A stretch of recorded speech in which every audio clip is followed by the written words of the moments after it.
Hey everybody, this is Devin with Homeschool House Calls, and we're going to talk a little bit about homeschooling high school. And I've had a lot of questions lately, so I wanted to go over. Um, my computer's dirty, so I started cleaning. So I want to go over a little bit about high school. So answer a couple of parents' questions. So let me share my screen. Let's see. I always forget where it is. Y'all know that. Y'all know me. You know me well. So anyway, so let's go over here.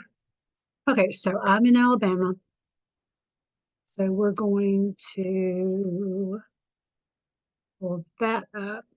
But every state, when you homeschool high school, the first thing you've got to do is know what your graduation requirements is. Let's see, I'm not pulling it up. You got to spell it right. You know that, right? Nothing works unless you spell it right. That's just how life is. So, anyway, every state has their own, each state controls their own educational laws. So, you need to check your state and see if they have any graduation requirements for high school. Now, I'm in Alabama, so that's what I know best. I might be able to give you a little bit of info on the states that surround Alabama, but I'm gonna show you on this. So in Alabama, we have no high school graduation requirements, no exit exam, no real guideline. And on one hand, that's a little scary. And on the other hand, that's very freeing because just because there's not requirements does not mean, you hear me? That's my pointing finger. That's my I'm telling you what to do finger. You need to have a plan. If you are just completely blindsided with the idea of making a plan, use what's already there. Don't invent the wheel. So you don't have to invent the wheel with homeschooling.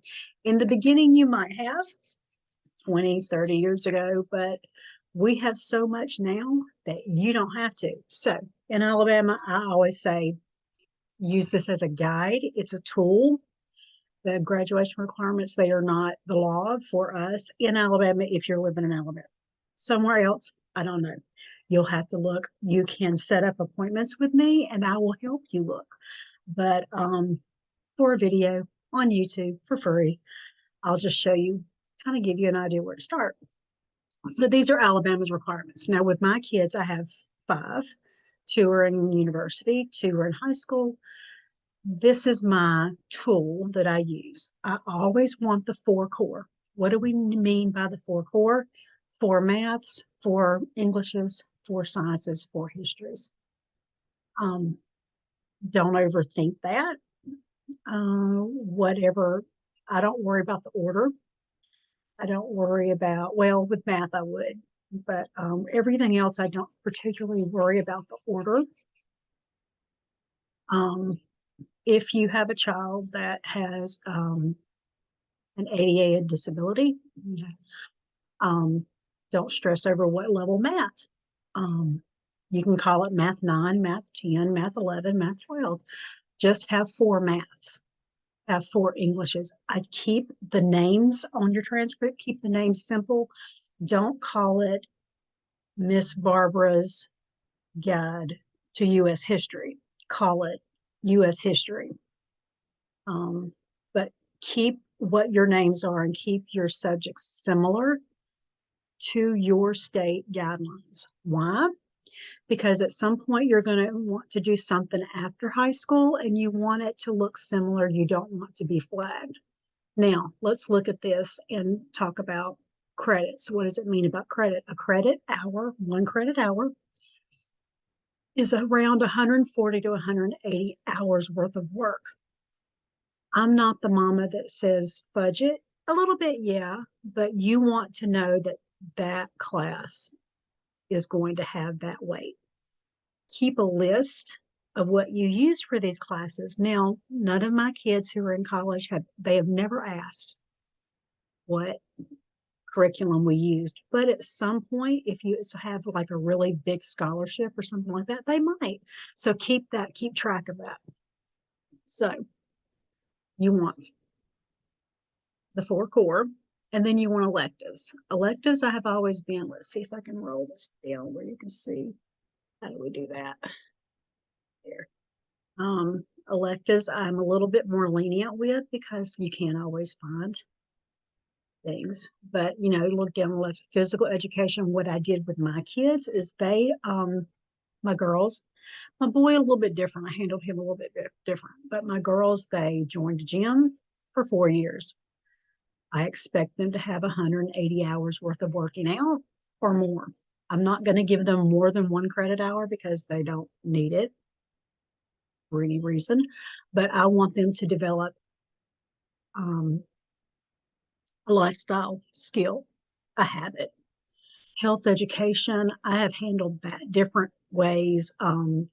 3 of my kids are lifeguards, and I use that as the basis of their health education. Career prep, most of mine has had some kind of career prep. Livia, I don't know what I'm going to use her. Well, we use Mia Prep now, and they do have some very nice stuff there. Then they have the career tech education. I don't even foreign language arts, foreign language. We do foreign language. Then electives. I just kind of follow what they like. I don't really stress. Then here they have stuff for distance learning because in Alabama they're very pro trades, and they work on that. So actually, I don't even know. I'm gonna look at it. They want one online or technical. They want some kind of tech course though. We do with y'all know I love Susan Hale. We use her transcripts and record keeping systems. Even in my membership group locally, everybody gets record keeping. That's something last year kind of something fell through and it didn't work out well. We've got to work that bugs out. But I want my parents to have access to that. And we also have access to transcripts. She gives us a discount, but she has an online class that is fabulous, and that would go, I'd put it toward career prep. I think that's fudging just a little bit, but for an online, my daughter who's in college actually said that her computer class taught her more than the computer class at the local community college. So I highly recommend that. You can early enroll. Most places, 10th, 11th grade, those can go on this transcript too. You can, at least locally where we are, you can do a trade school that can go on here. So there's a lot of options. Let's see, what else can I tell y'all about this? I don't want to keep this video too long, but that's basic. As you hit the 4 core and then you hit 2 electives a year, you're going to have enough. You'll have enough to graduate. Check your local summer school program with your high schools. You might be able to do driver's ed. Most of my kids have done driver's ed that way. You can do early enrollment, which is basically they go on campus. I am not a fan of pushing early enrollment. A lot of people do when they homeschool. If you have a child that is geared that way, you can do it. I'm not a fan of pushing them to grow up before they're ready. I know that we all think, don't fall in the trap of thinking your high schooler is an adult. They're not. They still need you, Mama. They still need you big. So I have some that want to early enroll. I have some that don't. So just go with the flow. There's no right or wrong. You're not messing them up. You're doing a great job. You're going to rock high school. In fact, I predict it will be your favorite stage. If you need help, let me know. I don't mind. I mean, we can talk particulars. It's easier sometimes with that. Hopefully this helped just a little bit to show you what it looks like and how to make a plan, because I know sometimes having a huge, homeschooling high school scary, but it doesn't have to be. And I think it'll be your favorite stage. Let me know if I can help. Let me know what you want to hear. I don't mind answering questions. I think it's lots and lots of fun. And maybe we'll do another maybe we'll do another video on um, curriculum suggestions for these. I've done those before. I think I've done everything but senior year. That was my glitch. I never finished that one. But we can go over some suggestions on curriculum. If you want to, let me know. Bye, guys. I got to figure out how to turn it off. Y'all know I can never figure that out.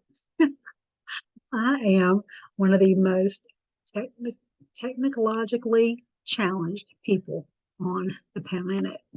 And don't ever doubt that. I am.